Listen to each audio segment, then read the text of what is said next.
Welcome back to this series on hedging option portfolios. In the previous video, we were selling short-dated puts and hedging those with further out-of-the-money puts, and sometimes the hedges were also slightly further out in time. In this video, we will continue our strategy of selling short-dated puts. We'll also try some new hedging strategies, which does not go well at first, but then we pull it back at the end to keep the account on a positive trajectory.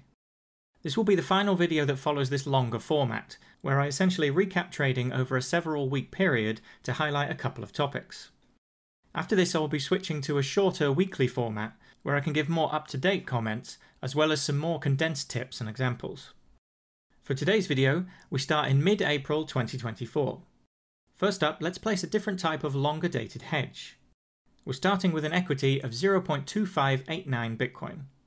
For this hedge, we'll be purchasing very out-of-the-money puts with larger size, and funding this by selling a small amount of at-the-money puts.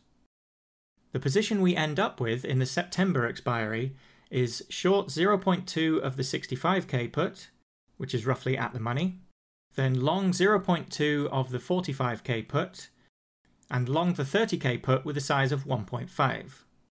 We also still have the 20k put in June that is left over from the previous videos. This hedge position does itself have some downside risk, so it's possibly a strange choice as a hedge for selling puts.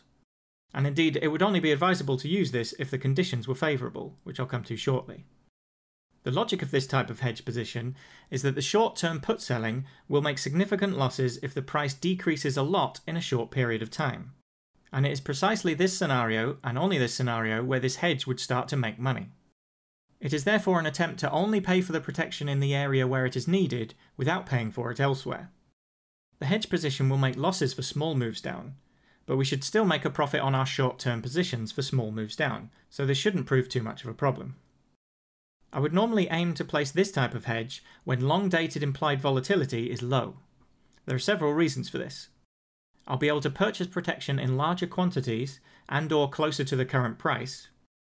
The hedge by itself is long volatility, so I don't want to overpay for vol and risk extra losses on a vol crush. As the hedge is long volatility, it will work most effectively on a vol expansion on a big dip in price. This of course works best when the vol price paid is as low as possible. At the current level of implied volatility of over 75%, I would not advise using this type of position as a hedge for short-dated put selling. And later in the video you'll see exactly why when the volatility drops sharply.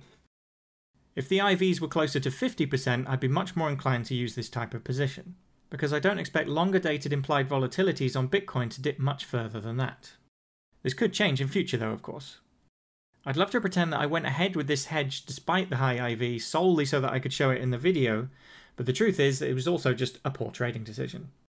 Nothing that couldn't be recovered from though, so let's start selling some short-dated puts. The execution of the trades themselves is very similar to the previous videos in this series, so in the interest of not making this one too long, for this video I won't spend any time on the premiums collected or what prices I'm choosing, etc. It's the 16th of April, and the price of Bitcoin has fallen to around 62,000, which is close to the bottom of the large range we've been in since the beginning of March. A nice place to start selling puts then. The vol on the dailies has spiked up to close to 90%, so let's begin by selling some of this elevated vol. We sell the 60k put in the 17th of April expiry, and also the 58k put in the 19th of April expiry. This gives us a slightly positive delta, which we're happy to hold. The next day, the price of Bitcoin has increased slightly to over 63,000. This results in the 60k put on the 17th expiring worthless. The IV on the next daily has dipped back down to 62, so I decide to move out to next Friday's expiry, where the 59k put is sold for an IV of around 72. A couple of days later, the 19th of April position also expires worthless. This process of selling short-dated puts continues a few more times, with all of the sold puts expiring out of the money. The account equity is climbing from our starting point of 0.2589, but by the 26th of April, we can start to see signs of an extra hurdle the poor choice of hedge is causing. The price of Bitcoin is slightly up, which is obviously good news for our put selling. However, implied volatility, as we can see on this chart of dvol, is coming down fast. This can be seen further by looking at the vol term structure, which shows some of the dailies touching 40 and the September expiry at around 64. It doesn't look too bad yet, but the next day we can see this drop continue, with September at the money vol at 63, down from over 75 when the positions in this expiry were opened. At this point, despite all of the short-dated positions making a profit, the account has made a small loss since the start of the video. On the 1st of May, we get a break of the range low, which starts to put our short-dated positions under pressure. Shorter-dated vols have rebounded a bit, but the September vol has continued to fall, now sitting at 60. So our hedge isn't helping that much at the moment, and we have some large unrealized losses on our shorter-dated puts. Despite seeing red everywhere though, there's no reason to panic. We're aiming to carry some positive deltas via being short puts, and then the price went down, so seeing some losses here is expected. And thanks to our sensible position sizing, the losses only add up to a single-digit percentage of the account value. Even after this drop in price, our maintenance margin is still only 20%, so there is still plenty of room to maneuver. A couple of days later, the price has rebounded slightly to 59,000. As we were holding quite a bit of positive delta still, this has helped boost the account equity back up to 0.2484. Over the next few days, the rally continues. This leads to a decent recovery in the account as well, with the equity back up to 0.2557. The shorter dated put selling continues, but at this point I've realised my error in the choice of hedge, and I'm not seeing the value in continuing to hold the September positions, so I begin to slowly exit them. Over the next week, I begin adding in some of the more standard hedges of longing further out of the money puts, turning the shorter dated positions into bull put spreads instead of naked short puts.